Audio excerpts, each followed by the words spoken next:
Eu queria trazer uma meditação hoje no texto que está lá em Lucas, capítulo 7, do verso 11 ao verso 17. É uma história que diz assim, ela só é contada aqui em Lucas. Em um dia subsequente, dirigia-se Jesus a uma cidade chamada Naim. E iam com ele seus discípulos e uma numerosa multidão. Como se aproximasse da porta da cidade, eis que saiu o enterro do filho único de uma viúva. A grande multidão da cidade ia com ele. Vendo-a, Jesus se compadeceu dela e lhe disse: não chores.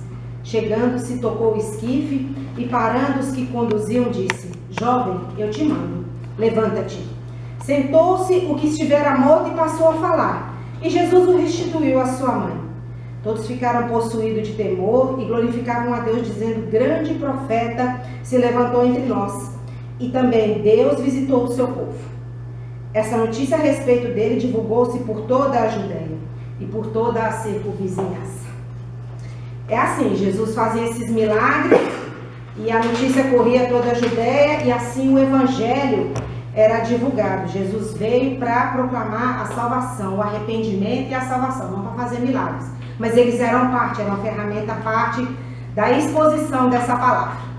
Toda a Judeia então ficou sabendo da história do filho da viúva de Naim, que ele tinha falecido, né? Naim, que em hebraico significa a graciosa, a bela. Era uma pequena aldeia próximo ao Hermon, né, a sudoeste de Nazaré, que ficava mais ou menos a uns 50 quilômetros de Cafarnaum. Tinha mais ou menos, provavelmente, como as outras cidades da época, em torno de 5.000 habitantes. E atualmente ainda existe, mas é uma pequena cidade edificada sob os escombros da antiga, né? Jesus, então, nos versos de 1 a 11, na situação anterior, porque aqui o verso 11 já começa, em dia subsequente. Subsequente aqui. No dia anterior, Jesus tinha curado um escravo de um centurião. Havia tido ali em Cafarnaum uma grande manifestação de fé por parte desse centurião. Ele disse a Jesus que não precisava entrar na casa dele, né, para poder curar o escravo. Ele sabia que Jesus podia curar, mas que Jesus dissesse só uma palavra e ele tinha certeza que aquele servo ia ser curado, porque ele conhecia o que era uma voz de comando. Ainda não havia se manifestado uma fé como essa, né? Uma fé que cria sem ver, né? Aquele homem mostrou como é que é a fé. A Bíblia diz em Hebreus que é a certeza do que se espera e a convicção dos fatos que não se veem. Aquele homem tinha certeza que o que ele esperava ia acontecer, mesmo que ele não tivesse visto Jesus não tivesse feito nenhum ritual sobre o servo, aquele homem tinha sido curado. Foi uma grande manifestação e Jesus estava indo para Naim, aquela multidão que tinha acompanhado aqueles fatos, ainda acompanhavam Jesus por essa caminhada, porque as multidões seguiam a Jesus, as pessoas ainda alegres, impactadas por essa grande cura, foram com Jesus, que chegou a Naim à tarde, no horário que normalmente se realizavam os cortejos, né, fúnebres, né, e os funerais no final da tarde. Ele estava então acompanhado de muitas pessoas felizes, né? Mas quando Jesus rodeava e subia a encosta que leva até a cidade de Naim, ele encontrou então esse cortejo. O morto era um jovem, né? Era o filho único de uma viúva. Nós temos essa maneira de lidar com as coisas, né? Não que a gente queira que alguém morra, mas o natural é o mais velho primeiro que o mais novo. Quando é uma pessoa, essa ordem se inverte, isso impacta a gente, né?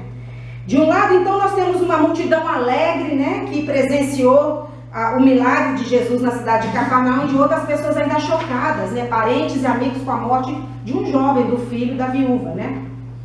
Naquela época, uma mulher não podia ter nem emprego nem salário, só havia lhe restado, depois da viuvez, esse filho para lhe prover sustento, né? Mas o problema maior dessa mulher nem era a questão exterior e a provisão, embora fosse um problema.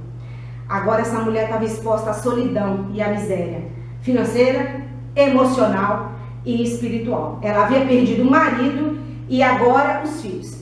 Quem ela era? Se pobre, rica, religiosa ou não, bonita ou feia, ela estava no lugar onde nós ficamos toda vez que acontece conosco uma perda de qualquer ordem ou uma tragédia. Ela estava de mãos atadas. O nosso currículo religioso, o nosso desempenho na igreja, na profissão, o nosso saldo bancário, os títulos acadêmicos, na verdade, não nos asseguram e não nos blindam de nada quando a gente tem verdadeiramente uma perda ou quando a tragédia se abate sobre nós, né?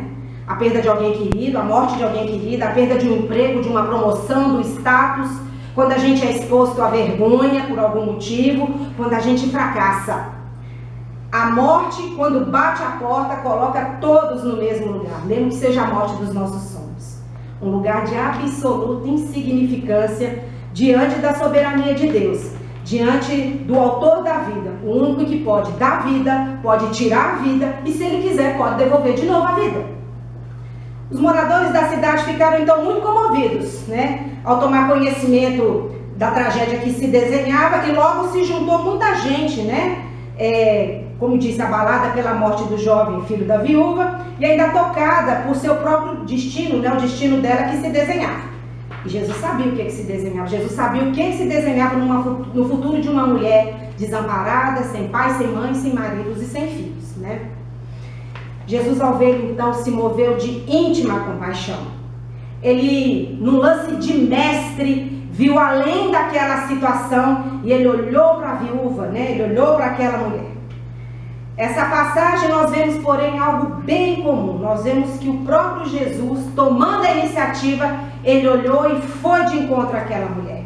Ela não clamou, ela não se humilhou, ela não tocou nele, ela não fez nenhum ritual, porém ela estava chorando, íntima e sofridamente, a morte do filho. Nessa passagem nós podemos compreender o quanto Jesus nos ama, o quanto ele se preocupa conosco, o quanto ele não tem prazer nenhum no nosso sofrimento e muito menos na nossa dor. O mestre, movido de si mesmo, vai lá e toca o esquife, toca o caixãozinho lá e o cortejo é paralisado. Pela lei cerimonial, nós vamos ver um pouquinho mais à frente, não se podia tocar no morto. Ele não podia, vamos dizer, um judeu tocar no esquife do morto. Mas o mestre não se prendia à lei. Ele não fica insensível ao sentimento, ao sofrimento humano, independente das regras, da condição social, das opiniões a aquele respeito ou do que está na moda. Aqui nós temos que aprender algumas coisas com Jesus. Começar de mim, irmãos. Começar de mim. Eu queria que nós refletíssemos sobre isso. A primeira coisa que eu vejo aqui que nós precisamos aprender com Jesus é que as pessoas à nossa volta estão enfrentando as mais diversas batalhas interiores e exteriores, das quais nós não fazemos ideia. Por isso nós temos que ser gentis sempre. Nós temos que nos importar sem julgar. Nós temos que nos sensibilizar, nos envolvendo com elas, não só com oração, mas pessoalmente, e falta isso em muitos de nós.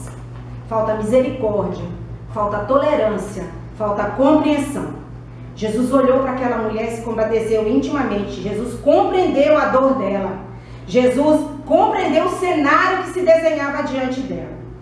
Quando Jesus olha para nós, ele se compadece, sente a nossa dor e as nossas tristezas, porque ele se fez homem, se fez carne como nós. A nossa dor é a dor dele, o nosso sofrimento é o sofrimento dele. Ele nos ama e nós precisamos aprender esse lugar de compaixão, que não é um lugar de pena das pessoas, mas é se pôr no lugar do outro e ter compaixão. Isso é uma primeira coisa que nós precisamos aprender com ele. Nós vemos então no verso 13 que ele olha para aquela mulher. Jesus olhou para aquela pessoa com um olhar que vê além das aparências. Muitas vezes achamos que Jesus não está vendo. Muitas vezes acontecem perdas e situações conosco, nós achamos que Jesus não está se importando. Que em meio àquela multidão em meio àquela multidão que carregava o caixão, as pessoas iam se ajuntando conforme o cortejo ia avançando, Jesus procurou com um olhar aquela mulher e ele enxergou. Jesus enxerga você. A atenção do mestre estava voltada para ela, como a atenção do mestre hoje está voltada para você. Ele nos vê, ele nos conhece e ele jamais vai nos desamparar. Eu me lembro que há uns 24 anos, 25 atrás, quando meu pai me faleceu, eu perdi meu pai, eu tinha acabado de me converter, não tinha um ano que eu tinha me convertido, estava comentando isso com a pastora. E eu orava, estava aprendendo a orar, estava conhecendo a palavra, eu tinha acabado de me batizar, e eu já tinha visto Deus curar, as pessoas testemunharem de curas, de milagres, eu tinha certeza, eu vou lá orar, entrar naquele hospital, e Jesus vai fazer alguma coisa. E vai fazer do jeito que eu quero. Jesus vai levantar meu pai daquela cama de hospital, e ele vai sair de lá glorificando a Deus e vai batizar, e nós vamos junto para a igreja todo domingo. Meu pai teve um tipo de infarto que 72% das pessoas que tem sai de liso. Ele entrou no hospital e saiu dentro de um caixão em 10 dias. Jesus fez a vontade dele. Nós temos que crer em meio a uma perda dessa, e eu demorei muito tempo a entender isso. Que Deus me ama, que Ele me viu, Ele viu a minha família, Ele viu a minha mãe, Ele viu as minhas irmãs, deixou 3 filhas. Ele nos viu, e mais o meu irmão. E a falta de respostas dele para os meus questionamentos, para minhas dúvidas e para da minha família, não mudava o caráter dele, o amor dele e nem o poder dele. Não se iluda. Jesus podia ter curado meu pai, podia até ter levantado ele daquele caixão, mas esse não era o propósito dele. E ainda que não aconteceu um milagre do jeito que ele queria, Deus me tornou um milagre para mim, para minha família e para as pessoas à minha volta. A gente não pode se colocar num lugar de vítima de Deus, se deixando sucumbir por uma paralisia de autopiedade. Nós não éramos vítimas de Deus, nós éramos alvo do amor dele. Imagina perder meu pai sem eu ter Jesus, sem minha família ter Jesus. Eu me lembro que eu cantava muito uma música logo que eu converti, que falava assim: eu só quero estar onde tu estás, Senhor, todo o tempo em tua presença. Leva-me ao lugar onde o Senhor está, porque contigo eu quero ficar.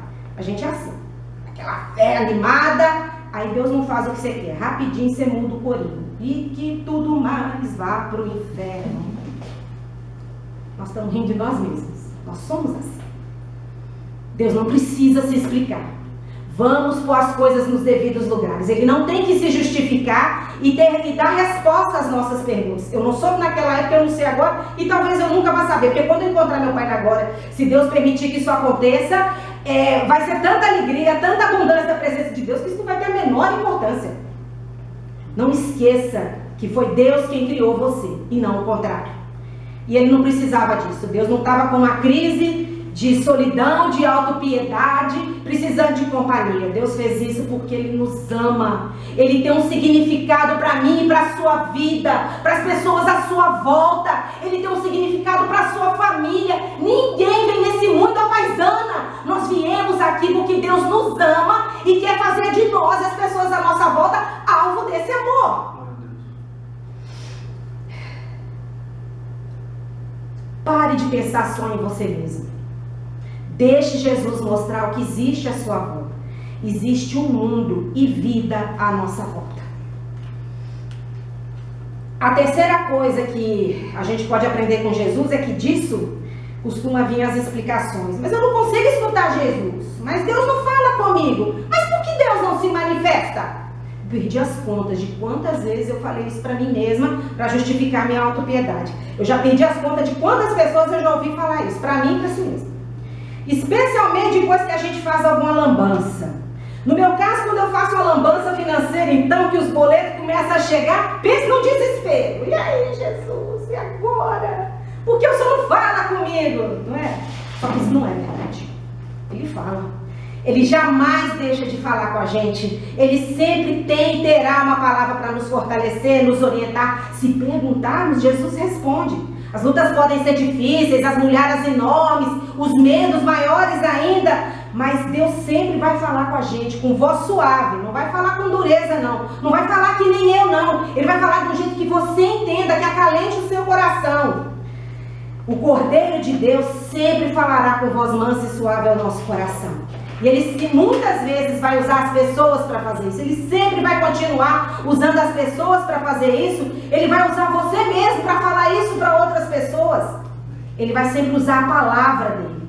Mas naquele momento, no verso 3, aquela mulher precisava de uma palavra de conforto. E o homem Jesus deu exemplo para nós de que nós podemos fazer isso. Ele disse a ela: não chores. Ele olhou para ela com aquele olhar de reconhecimento. Eu te conheço, mulher. A Bíblia não fala o nome dela, mas Jesus sabia. Sabia até o DNA dela. Ele disse para ela: não chores. A quarta coisa que a gente precisa aprender com Jesus, continuando, está no verso 14. Ele olhou, disse a ela que não chorasse e se aproximou dela. Vemos claramente que a iniciativa foi de Jesus. Se aproxime das pessoas. Deixe Jesus se aproximar de você para que você se aproxime. Criamos barreiras no nosso relacionamento com Deus. Com os nossos pecados, com a nossa indisciplina na oração e leitura da palavra, com os nossos medos e traumas. Nós não perguntamos para Ele antes de falar, antes de comprar, antes de entrar, antes de sair dos lugares, das situações, mas tudo que Jesus quer é se aproximar de nós e estar do nosso lado, porque sem isso nós não vamos conseguir nos aproximar e nos envolver com ninguém. Ele se aproxima de nós e enxuga as nossas lágrimas. Deixa Ele estar do seu lado para te consolar, te confortar e te orientar como sair de cada uma dessas lambanças que você e eu nos metemos. Tem um relacionamento com Jesus.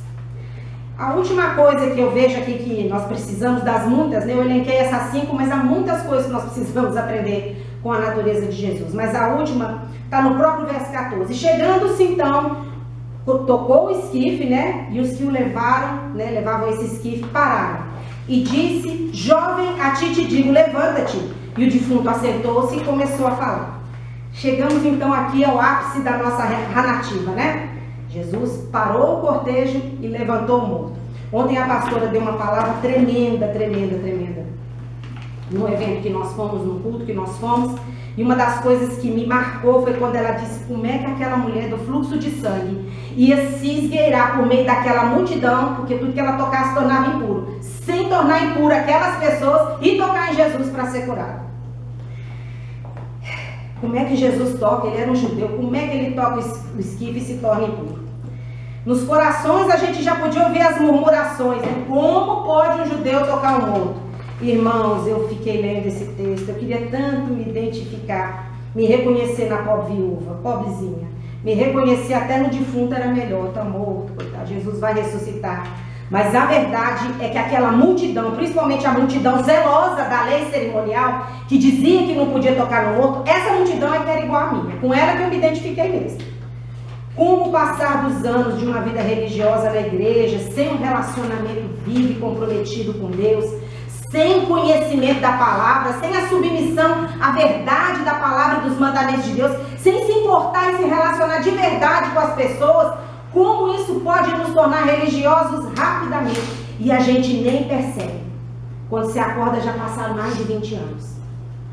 Voltando a essa questão da lei cerimonial, Números 19:11 explica do que se trata.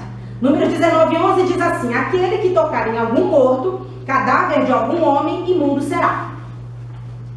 O grande problema daquela mulher, porém, era justamente esse esquife, que agora levava o seu filho para o túmulo, e ali estava sendo sepultada a vida dele, a sua família, sua alegria, sua companhia.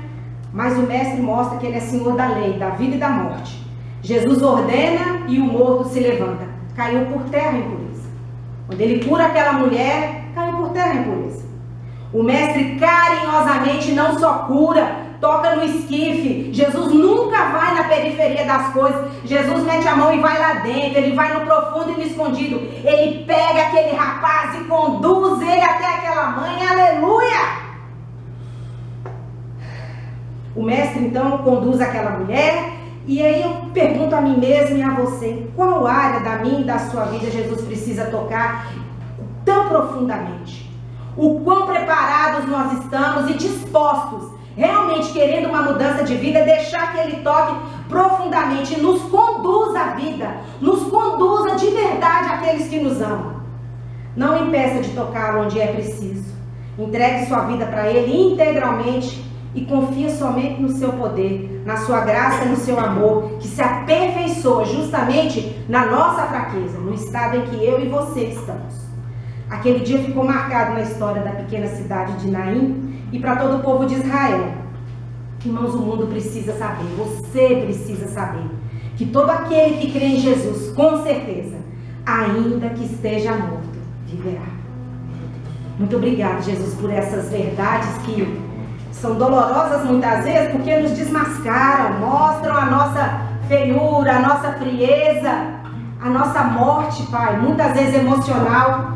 Mas são verdades, Senhor, a mais importante, que esse mesmo poder que descortina e tira as máscaras, Ele ressuscitou Jesus dos mortos e quer nos levantar e nos ressuscitar, aleluia, para uma vida de verdade, para uma vida abundante, como diz a Bíblia, para uma vida cheia do Senhor e curada, que avança, que vai para frente.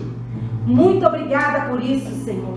Que esse poder alcance cada um que está aqui, cada um dos seus familiares, cada pessoa que está ouvindo esse vídeo e os seus familiares e os seus queridos.